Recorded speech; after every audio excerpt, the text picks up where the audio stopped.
What are the key signs that indicates that you maybe saw a healer who created an attachment for you, a curse, or something more nefarious in your energy? I feel like my butthole is relaxing even in this moment talking about this because I've had these allegations made against me and it feels so good to talk about how they were wrong. So spiritual of me. I don't know if you caught this, but I said if this healer created an attachment for you, which of course might make people go, whoa, everything is meant to be. Not necessarily true. We have free will.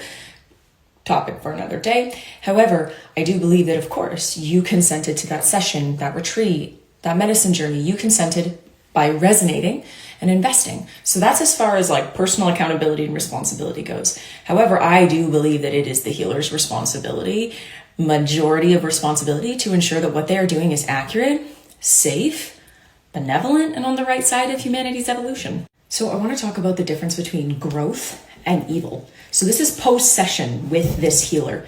These are the key signs to notice. If it's growth, it might feel like resistance, limiting beliefs, old stories, different painful childhood triggers that might be coming up.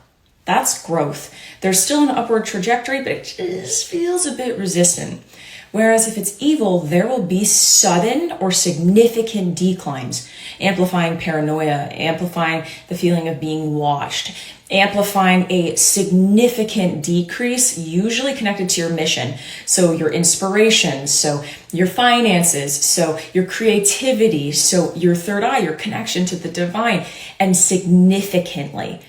It will feel like, if it's evil, versus growth feels like, and these are really important key differences to keep in mind here. And a lot of times it's hard to spot, did it come from that? Did it come from something else? A lot of times we're not able to go, wait, this was because of this. You know, I've worked with clients who've had a medicine journey with their best friend who implanted an entity in their energy.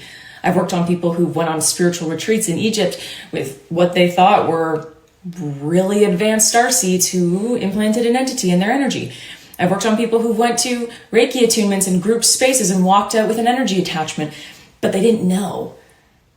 And so this is why it's so important that you're kind of noticing those key markers or shifts in your energy so you can go, wait a second, maybe I need to book a research with Victoria, see what's going on in my energy, or hire a professional that I really trust. What could it be? Ultimately, what clarified for me that these allegations made against me were inaccurate? Well, first, they got advice from somebody who literally makes their guides tell them what pair of socks to put on in the morning. Okay? But that there's absolutely no signs that evil work had been done from my field, only growth.